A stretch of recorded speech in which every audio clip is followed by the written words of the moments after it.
Nice little devastating strike there, right? Hello, I am Xarkun. This is World of Warships Legends. Today I bring you another video in the premium Tier 7 Japanese destroyer, Yudachi. And you may be thinking to yourself, I've seen more than enough of my fair share of Yudachis in Tier 7 games lately. Yeah, me too. The campaign for the Yudachi recently ended. A day ago? Yesterday, maybe? And a lot of people have this ship now. So the proliferation of Yudachis is definitely a thing now in the community and in the game, the matchmaking, etc. And, you know, a lot of people say that this ship is overpowered. And certainly there's a case to be made for that. It does have incredibly fast torpedoes if you're using the Screamer torpedoes, which I'm using in this game. Even the standard vanilla torpedoes are very fast, and they hit ridiculously hard. So, if you get caught by them, you're in big trouble, no matter what ship you're in. At the same time, there are some balancing factors, like the fact that the Yudachi does have a very shallow hit points pool. It's a delicate little butterfly. If it gets spotted, it can be taken out relatively quickly. And also, it's not what you would call the fastest destroyer in the world. Nevertheless, it's an incredibly powerful ship. And here's some food for thought for you. You can use the standard long-range torpedoes on this Yudachi, and they are, admittedly, a lot easier to use. And the Yudachis that I see on the battlefield that I tend to be most afraid of are the ones who have the long-range torps equipped.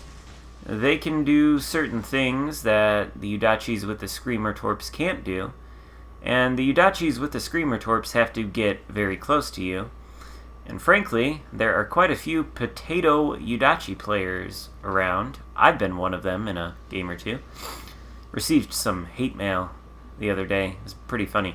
Anyway, you do have to be relatively close for these Screamer torps to hit. Speaking of which, let's see what that salvo does.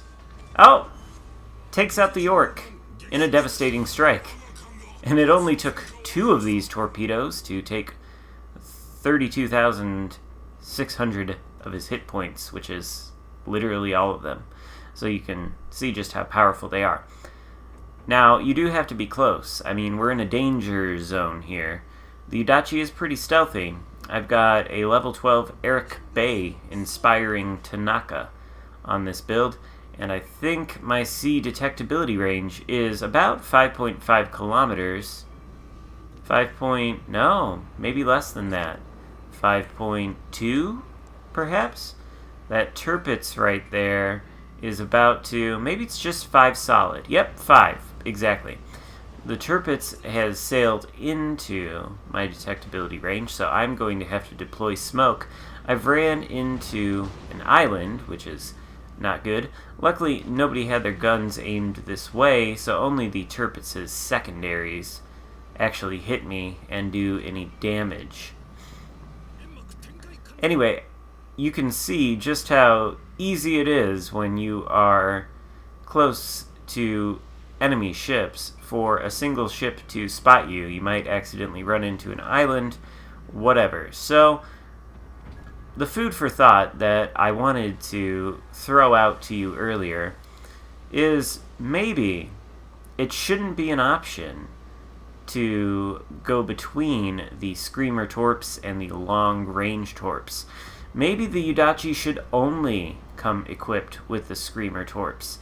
It does take a measure of skill to use them super effectively without dying. You do have to be very aware of your surroundings, and there's always the chance that when you are sailing so close to enemy battleships and the like, that you might be spotted by an enemy destroyer. Now, hold on a second and take a look at this salvo of torpedoes. That first set does hit the turrets. The second set goes on to hit, I think, yep, one of the other ships out there. And that turret is almost dead. He is still continuing to charge around this corner. Not an advisable move against a destroyer with a reload booster. I have not used it yet, so I'm using it here for maximum effect. That turret is going to slow down, but he does it too late. He's already peeked around the island, exposed his ship, and that's all I need. He is dead too. Now we're up to 2 kills, 88,000 damage. We launch some torpedoes at the Otago there, and turn around because the other battleship, I think it's another turret, is way too close. We're spotted. We gotta get out of detection range. Smokescreen is on cooldown. And, you know, this is the second time we've been spotted. We're a reasonably stealthy ship, actually a very stealthy ship with this build. There goes the Otago. How many destroyers can you get devastating strikes on cruisers with like that? There's not many of them. Anyway, we've been spotted a number of times. We're still being spotted. We have to get really close to use these things. And, you know, you can tell me if I'm wrong, but I think I am a decent destroyer player.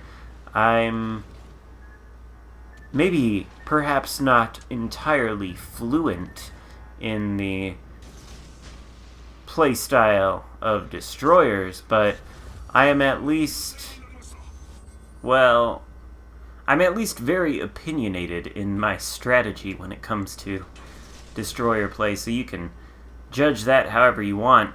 Anyway, the fact that you have to get so close with these torpedoes before you can use them does, I feel like, give the enemy a little bit better of a chance of detecting you and blowing you out of the water.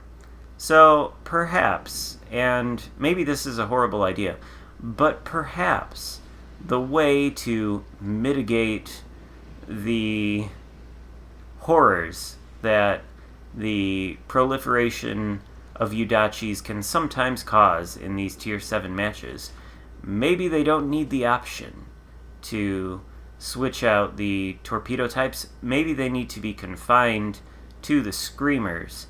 If so, that would make this ship, you know, at least a little bit more difficult to use, and it would still be fantastically powerful. But since it would be a little bit more difficult to use, maybe you wouldn't see the issues that you're seeing right now, since this is a new ship with just a crap ton of them appearing in matches and spamming torpedoes out 10 kilometers every which way. Maybe if they could only spam them out to 7 kilometers, you know, things would be better. I don't know. That's just an idea. You can take it or leave it. You can tell me I'm wrong. You can agree with me. Whatever you want to do, let me know in the comments. As far as this game goes, though, 146,000 damage done. Got a devastating strike there. 10 torpedo hits. Not a single hit from the main batteries. And that's what gets you 146,000 damage in this ship. Just 10 torpedo hits. Insane. Anyway, we're going to spend the rest of this game chasing down these ships and never catching a single one. So we'll call it here and cut to the results. And I hope you liked the video. If you did, give it a thumbs up and consider subscribing to my channel if you haven't done that already. There's that 146,000 damage, top of the leaderboard with 3,900 base XP. Pretty solid game, I'd say. Thank you for watching. I'll see you next time. Goodbye.